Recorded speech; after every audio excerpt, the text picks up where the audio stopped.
또한 어떤 일에 대한 대가가 그 일을 수행하는 사람의 나이나 경험과는 크게 상관이 없이 이미 사회적으로 계산되어 숫자로 확정되어 있는 일은 하지 말라. 이런 분야의 일 등 중에는 자격증이 필요한 경우도 많은데 세월이 지나도 고객의 수가 점점 늘어난다는 보장이 전혀 없는 자격증들도 상당히 많음을 염두에 두어라. 당신이 받는 대가가 고객의 수와 관련 없이 정해져 있다면 또는 자신의 노력 여하보다는 근무 연한에 의하여 결정된다면 그곳을 빨리 뛰쳐나와야 할 것이다.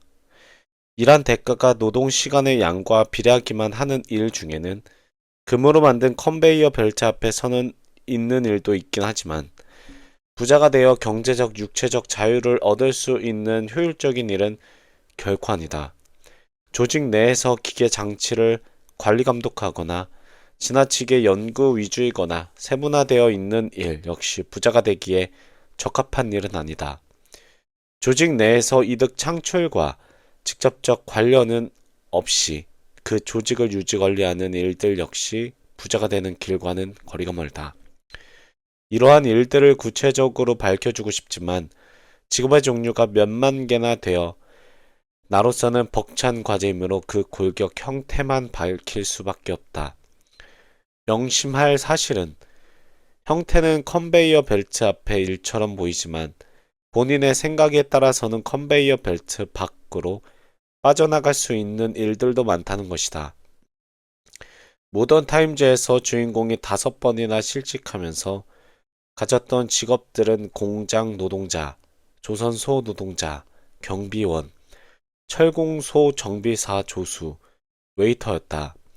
조선소 노동자는 작업 개선을 많이 연구하여 장인이 되면 더 많은 수입을 얻을 수 있다. 철공소 정비사 조수는 경험을 축적하면서 나중에 철공소를 차릴 수도 있다. 웨이터는 틈틈이 요리를 배워 진로를 바꿀 수도 있다. 나는 단순 노무직이라고 하여도 나중에 독립하여 사장이 되는 데 있어 밑거름이 되는 분야들을 봉급도 많이 주고 복지 환경도 좋은 곳에서 단순 조립공으로 일하는 것보다 훨씬 더 좋게 생각한다. 부자가 되려고 한다면 말이다. 하나 더 첨언하자면 직업을 선택할 때 백만장자들의 현재 직업을 그대로 따라하는 어리석음을 절대 갖지 마라. 그들이 현재 일을 하기까지에는 그 전에 초라한 단계들이 있음을 명심해라.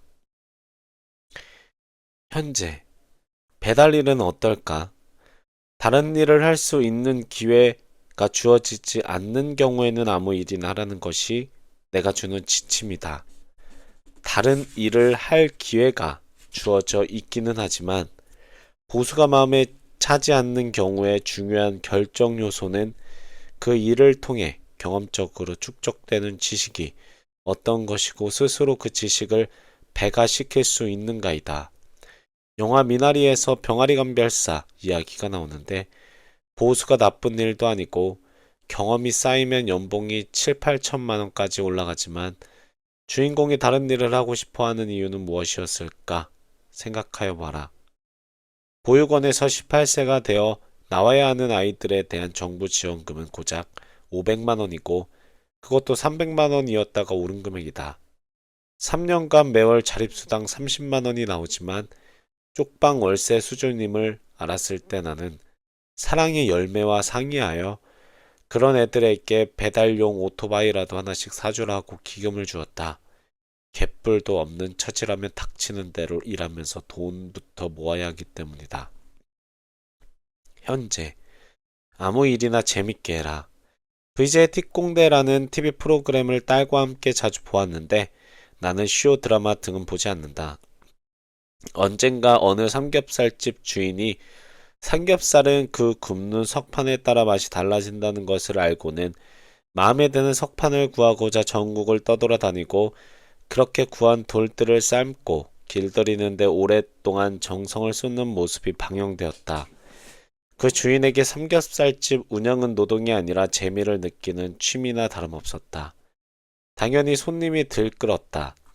많은 부자들은 일하는 것이 취미라고 말했다. 재미있게 즐긴다는 뜻이다.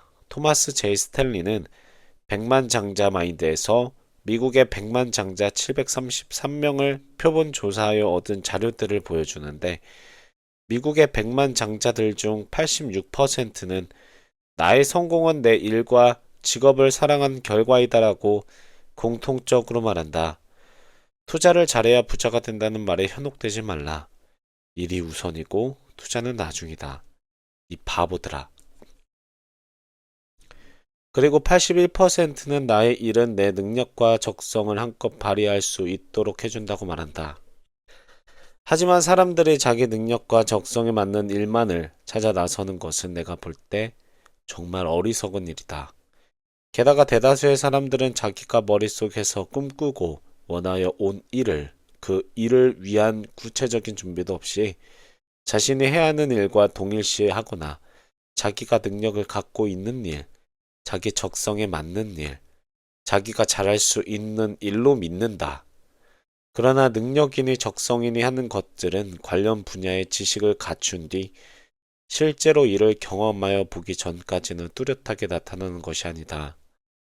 적성 검사 결과를 너무 믿지 말란 말이다. 나는 학교에서 적성 검사를 받을 때마다 뭐 하나 유달리 적성이 뛰어난 것으로 나온 분야가 전혀 없었다. 정말 그러냐고? 미국 100만 장자들의 경우를 좀 더 살펴보자. 그들이 어느 날 아침 갑자기 일어나 자기 능력과 적성에 맞는 일을 하기 시작한 것은 절대 아니다.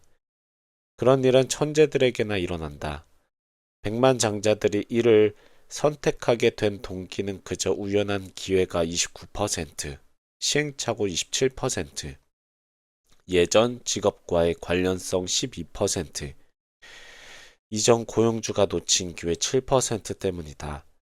이 수치는 중고등학교 시절부터 공부를 잘해서 의사나 변호사 같은 전문 직업인이 되어 부자가 된 사람들도 포함시킨 것이므로 그들을 제외한다면 거의 대다수의 100만 장자들은 어떻게 하다 보니까 그렇게 되었다는 말이며 어쩌다 하게 된 일이 시발점이 되어 돈을 벌었다는 뜻이다. 진실은 이것이다. 100만 장자들은 어떻게 하다 보니까 하게 된 일에서 기회를 포착하고 그 일을 사랑하고 즐김으로써 능력과 적성을 한껏 발휘할 수 있는 일로 바꾸어 버렸던 것이다. 내 말을 믿어라. 마크 피쇼와 마크 앨런의 공저 100만 장자처럼 생각하라에서도 성공하는 사람들은 그들의 일을 사랑한다고 단언한다. 정말 그것이 부자들의 진실이다. 현대그룹 창업주 고 정주영 회장이 적성을 찾아 쌀가게 점원을 시작한 것도 아니며 빌 게이츠가 적성에 따라 컴퓨터를 배워야겠노라고 사전에 굳게 결심한 것은 절대 아니라는 것을 명심해라. 내 말이 아직도 믿기지가 않는다고? 혹시 부자 아빠의 젊어서 은퇴라기 책을 들어본 적이 있는가? 있다고? 나는 그 책을 펼쳐보지도 않았다. 사람들은 흔히 부자가 되면 일은 더 이상 안 하고 젊어서 은퇴하겠다고 생각한다. 사람들이 복권에 당첨되면 제일 먼저 하고 싶은 것이 바로 그것 아닌가? 질문. 진짜 부자들이 일찍 은퇴하는 것을 본 적이 있는가? 환갑이 아니라 70세, 80세, 아니 건강이 허락하는 한 죽을 때까지 일해서 손을 완전히 놓지 않은 사람들이 부자들이다. 일하는 것이 재미있어 죽겠는데 은퇴를 해? 그것도 젊어서 돈을 벌어 놓은 뒤 은퇴를 해? 그런 생각을 한다는 것 자체가 일이 재미없다는 뜻이다. 그러니 그 지겨운 일에서 좀 벗어나고 싶겠는가? 그렇게 일을 즐기지 못하는 사람이 부자가 될 수 있다고? 그것도 젊어서 부자가 되어 은퇴한다고? 투자를 잘해서? 무슨 돈으로 투자를 한단 말이냐? 개떡 같은 소리 그만들어라. 나도 20대에는 그런 생각을 하였었다. 그리고 실제로 39살에 평생 먹고 살만한 재산이 모인 것 같아 은퇴 시도를 했는데 곧다시 손에 일을 잡았다. 왜 그랬을까? 일하는 재미를 대체할 만큼 매력적인 것을 찾지 못했기 때문이다. 나는 45세의 절반은 은퇴했다. 절반이라고 하면 일을 하기는 하지만 취미생활도 많이 하였기 때문이다. 나는 10가지 이상의 많은 분야에서 일을 하였다. 그 일들 중에서 내가 사전에 어느 정도 알고 있었던 일은 단 하나, 음향기기 분야뿐이었다. 나머지는 모두 어쩌다 보니 발을 내밀게 된 일이었다. 중요한 것은 어느 분야에 발을 내밀든 간에 나는 당신이 상상할 수 있는 정도 이상으로 그 분야에서 귀신이 되고자 노력하였다는 점이다.